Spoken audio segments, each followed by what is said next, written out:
hanging out by the pool is one of the more popular activities on cruise ships. Laying out in a sun lounger, taking a dip in the pool, or relaxing your sore muscles in the hot tub, those are pretty normal cruise fare. Well, what if in the future those things were limited on a cruise ship? On today's episode of the Lido Loca Cruise Show, let's look at life on the Lido when cruising resumes.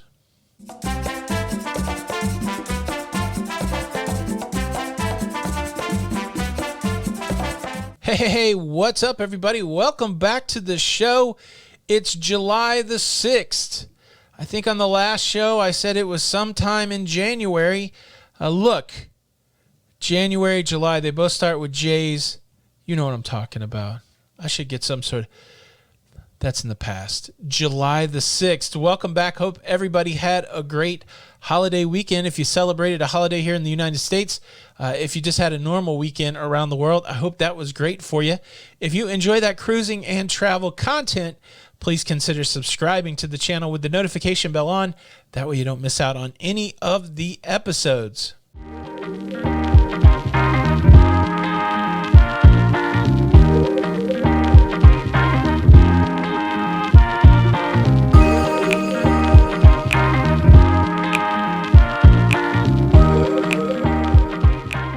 All right, let's not just stick our toe in the shallow end. Let's just cannonball right into the deep end. Let's talk about that Lido life when cruising resumes. We're still working through the 49-page document that was released by the European Union regarding new health protocols when it comes to cruising. This is the document the cruise lines are working with to establish their health and safety protocols so that cruising may resume. I've jumped down into section 7.20, recreation and water facilities. This isn't a long section. I'll hit you with the highlights. The operation of indoor swimming pools is not recommended. However, the operation of indoor swimming pool venues that can be converted as outdoor after lifting, removing walls, roof facilities with natural ventilation could be allowed. So the concern for indoor swimming pools has to do with the amount of ventilation. I've been on several cruise ships. I'm thinking specifically of the Carnival Liberty and the Carnival Sunrise. Both of them had pools in the back that they could put the roof over or they could leave exposed. So in a scenario where the pool is not solely an indoor pool, it can be converted to an outdoor pool and could be used. But ventilation, a big deal when it comes to swimming. The other one I didn't think of is they talk about keeping shower facilities clean, the outdoor shower facilities, and they're recommending that every passenger, before they get into a swimming pool, takes a shower, uses the shower, washes themselves off before getting into the pool. Just a quick impromptu poll, leave a comment below. Do you normally rinse yourself off before you get in the swimming pool, after you get in the swimming pool, or not at all? I don't really ever rinse off before I get into the pool. Maybe I should be doing that. A lot of times I will take a shower after I get out of the pool, but I'm never pre-rinsing. But this is a recommended scenario for the cruise ships. I'm assuming from a safety and sanitation perspective, better to wipe off anything you got on you before you get into the communal swimming pool. It mentioned specifically in relation to showers, the cruise line should provide shampoos and gels and sanitizers right there at the shower area before you get into the swimming pool. Now, there is a question as to what will happen on the Lido deck as far as social distancing. The recommendation from the EU, positioning of seats, the sunbed, chairs, poofs, lounge chairs, etc., should be the distance that the edges of the seats of two passengers from different umbrellas or two passengers from different rooms is at least 1.5 meters across from each other. So there's some accommodation. If you are with your party that you've traveled with, you can be stacked up on top of each other. But if it's when it comes to strangers, you should be 1.5 meters apart. The conversion of 1.5 meters to feet, about 4.92 feet. So about 5 feet apart. I think this makes for an interesting scenario. It's going to be like one of those slider puzzles when it comes to deck chairs, I assume. You'll pull a bunch of chairs together for your party, and then you'll have to do some sort of distancing. I don't see how the cruise line could set it up where there's distancing if people are allowed to be together in parties. So it seems like in this scenario, the party would pull the tables together. either way, I think it means the cruise line's going to put out less deck chairs. And so if you're on a cruise that already has trouble with people taking up all the deck chairs, this could be a challenge. But who knows? There may be less people cruising when these policies are in place. But yeah, so social distancing on the Lido deck. This is another interesting new recommendation. It's recommended that the facility provide towels or other washable coverings that can cover the entire surface of the seat, and that the seats are disinfected after each use. It is recommended that textile surfaces of sunbeds are removed. And so what they're saying is that there should be some sort of covering that covers the whole seat, which you don't normally see that on loungers on a cruise ship. And then as soon as somebody pops up and takes their covering with them, then somebody needs to be over there cleaning that deck lounger. And they're saying really just use probably plastic.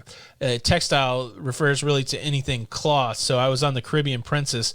They had some cloth coverings on their loungers, really saying to the cruise lines, avoid the cloth, but also have somebody clean. So imagine that. Somebody gets up, and before the next person can sit down, they're going to disinfect the pool lounger. This is a call out a little bit to the video we talked about separating people by age. It is recommended that bathers are separated by schedule, or if possible, by different facilities for swimming and service for different groups. It doesn't specifically say age groups, but this language here does kind of put first and foremost, should there be a schedule for the Lido deck? Should certain people be able to go to certain times? Should certain groups be able to go at certain times?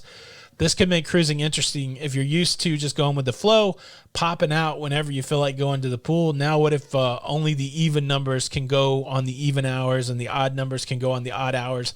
That language isn't in there. That's just a for instance that I'm thinking, how would you do a schedule? But that would be interesting if that was put into place, something like that. Now, the final part talks about how many people could be in the swimming pool and what people can be in the hot tubs. The maximum allowable number of bathers at any time in the swimming pool should be one bather per 4 meters squared of water surface, regardless of the depth of the pool. So I was doing some math on this to get the square area of something. You multiply the length times the width. So 4 by 4 would be 16 meters, and that's approximately 43 square feet of a pool. So think about that. Pool cruise ships, not very big. 20 by 40 is a number I've seen used as an average. So 20 feet by 40 feet, that's 800 square feet. And then if you can only have one person every 40 square feet, that's about 20 people that could swim at a time in a cruise ship pool. That's not horrible. I've been on, again, it depends on how big the pool is, but 20 people seems doable. And then the rules for the hot tubs: small hot tubs with depth of less than 1 meter and tub volume of less than 6 meters cubed should be used only by bathers of the same household or by bathers staying in the same cabin at a time. For larger pools, the maximum bather load is per 20 liters per minute of circulation flow, as per European manual. In any case, the total number of co-bathers should not exceed one bather per 4 meters squared of water surface. Wow, these cruise lines are going to have to work some maths out on this thing. But the reality is, for hot tubs, normal cruise size hot tubs, if you're not getting in the tub with somebody you know, then you can't get in the tub. This could be a restriction. I kind of like it. Like all of a sudden, it's just you and your spouse, and you're the first one to the hot tub. You might get that hot tub all to yourself. This could be a way of keeping kids that aren't supposed to be in the hot tubs possibly out of the hot tubs. But again, a restriction, and I doubt they're going to throw up a lot more hot tubs on cruise ships. So this could be a point of contention. And to be completely frank, I'm not trying to come here and say, oh, look how challenging cruising is going to be. But I would be remiss if I didn't come on here and say, wow, there's going to be some challenges with cruising. I think it's going to take the diehard cruiser to continue to keep cruising alive, because this is pretty restrictive. I don't think a lot of people want to go and have to follow possibly a schedule to go to the pool, move your own deck chairs around to keep your group together. This is going to be a challenge, and it does point to the challenges ahead of us as we start to cruise again. I do think it's going to take loyal fans like ourselves and like a lot of you out there to do these things to get through to cruising.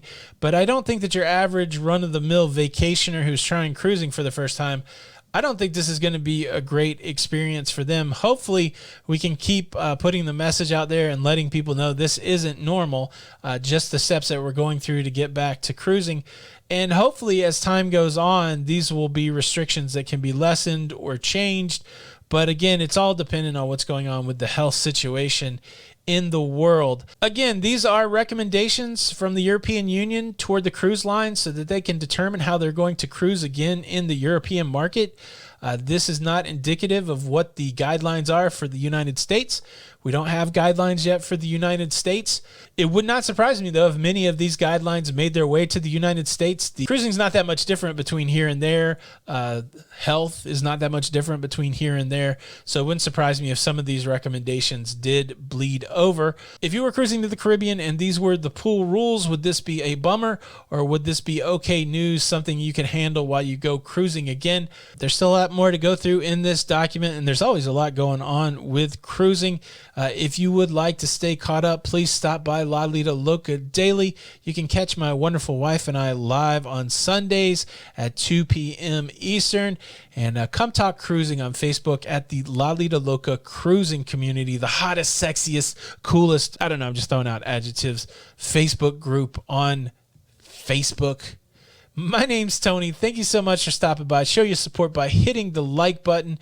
And check out the video I did about possibly age restriction on European cruises. That's this video right here. And YouTube thinks you should watch this video because the robots know who you are. Thank you again. Until the next time, we'll see you on the Lido. Keep your space. Bye.